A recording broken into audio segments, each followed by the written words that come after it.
What do you mean? What kind of question is that? What would I rather have if I had the choice to keep my feet or keep my hands? I would definitely keep my feet so I can kick the Hello there. Welcome. Hey. Stay out the shot. This is about the 13th time that I've told you. Hello, everyone. Hello. Welcome back. Welcome back. Today we are covering um arrays. Yes, we are covering arrays, and we are going to make sure you have your Visual Studio Code open. Let's go on ahead and get started. Arrays with JavaScript. This will be an introductory type of lesson. All right, let me just close this real quick and we'll get started. All right, now that we have that all closed and out the way, let's go on ahead and open up a brand new file. And again, we're working with arrays. So let me just open this up here, and we're going to go arrays.js. That's perfect. And let's open up arrays, or create arrays.html. Good. And lastly, let's do arrays.css. There we go. Perfect. And what we're going to do is make sure we open this up with Live Server. I make this a little bigger. Open this up with Live Server. This way we'll be able to see exactly what we're working with. And let's scroll that over to the left, scroll this over to the right.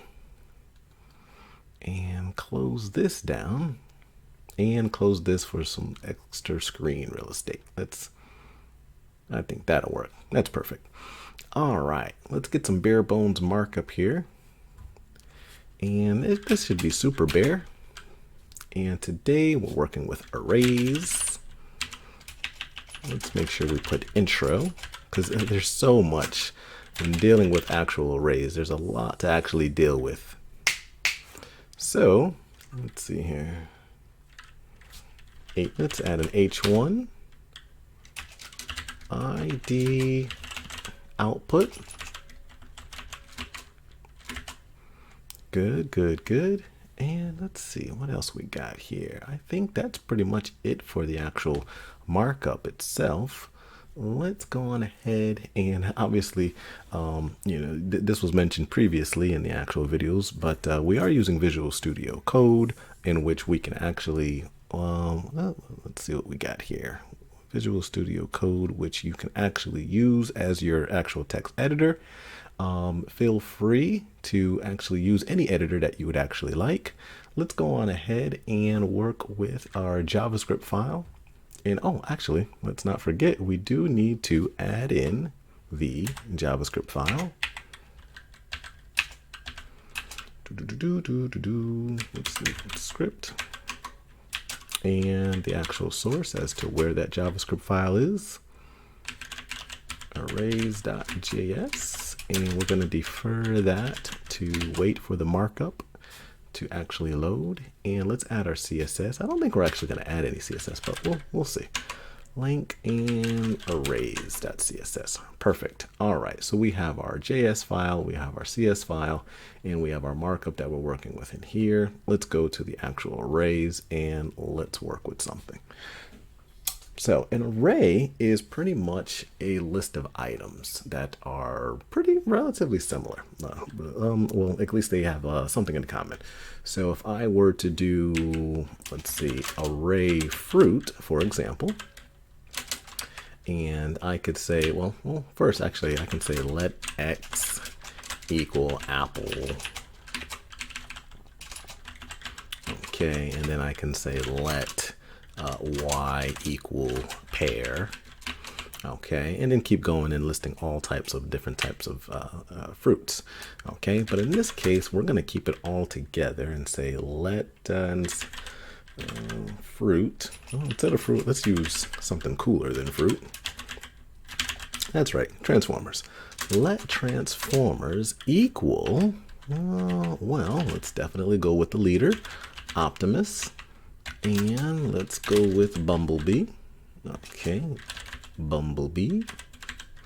and Cheetor. Cheetor. I'll let you guys look Cheetor up.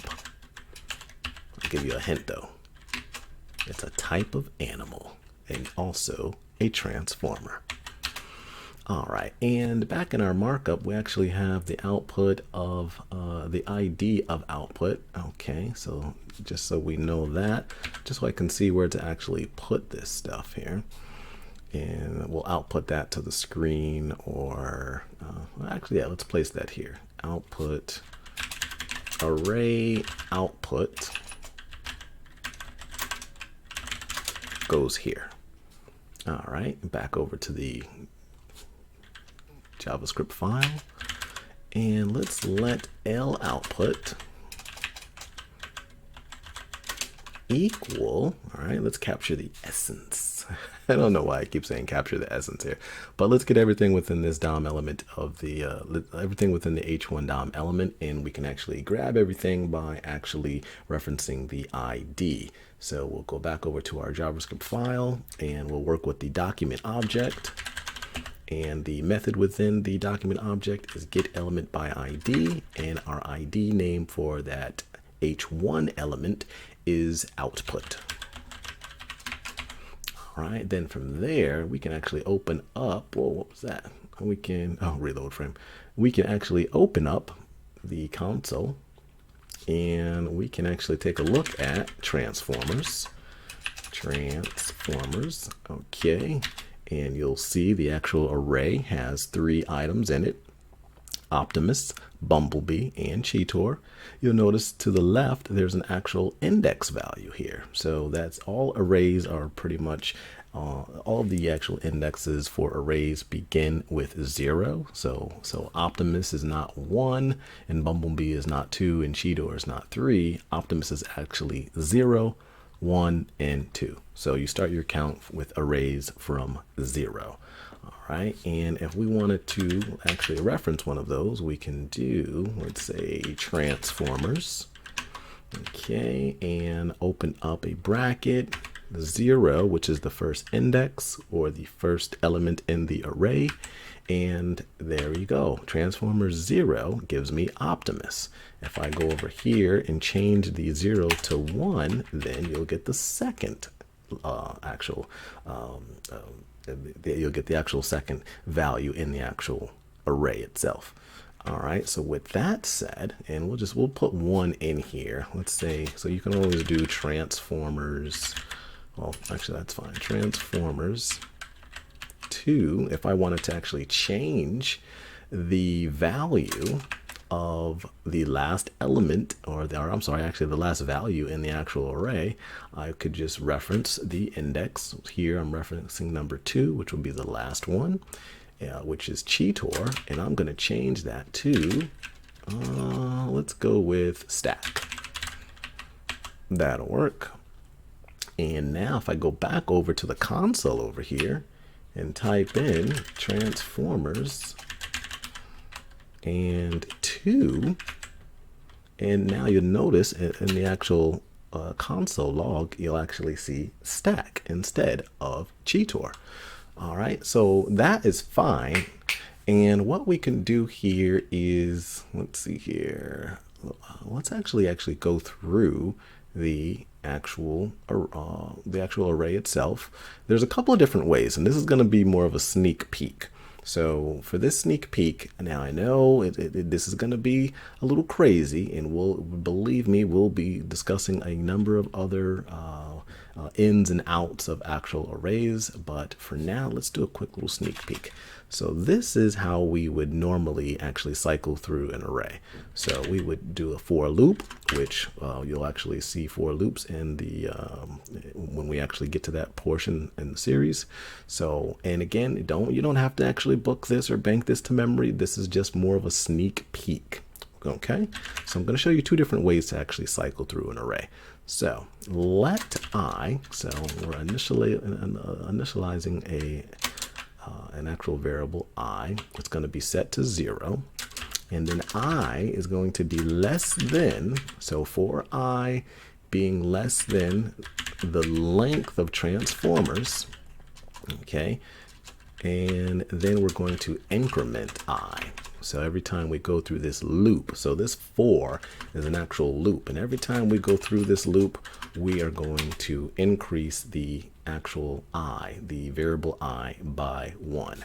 Okay, and again, you don't have to bank this to memory, because when we actually cover loops and different types of expressions, we're actually going to go through a number of different loops: for loops, while loops, do loops. But this is, again, and let me just notate this. All right, so it looks like we are back at the actual for loop. So this is going to be a sneak peek. And what I mean by that is you don't want to bank all of this to memory at once. All right, let's just see it for the first time. And then when we see it a second and third time, you'll say, oh, okay, I'm familiar with that. So this is just a sneak peek at a for loop. Okay, so going back, we have for, okay, starting the actual loop, let I, so initialize I to 0, and while I is less than the length of the transformers array, in which there's 3 things in the array. And if I go over here and just type in transformers, you'll see 3 things within the actual array. But if I type in length, that actually verifies that there's 3 things. Okay, so this loop's going to actually cycle through this 3 times, incrementing until I is less than. So going through this for loop until I is no longer less than the length of the actual array itself. And again, this is a sneak peek, so no need to go crazy on this one here. All right, so what we're going to do here is just console.log the data. Okay, and we don't have data in there, so console log, let's see, here we go, the transformers. Okay, and how do we reference the actual indexes? By 0, 1, 2, or 3, or however many values are in the actual array. In this case, that number is going to change each time we iterate through the actual for loop. So we're going to use I, since I is going to continue to change. In this way, we'll be able to get all of the data out of the array and output it to the console, which you'll see here. Okay, it's already there. So Optimus, Bumblebee, and Stack. And if I were to just, let's see if I can clear that out. Okay, and then just refresh and see if this will cycle through. And there we go. Optimus, Bumblebee, and Stack, which we actually changed from Cheetor to actual Stack. So that's one way that we used to actually go through, and you can still continue to use this to cycle through an actual array.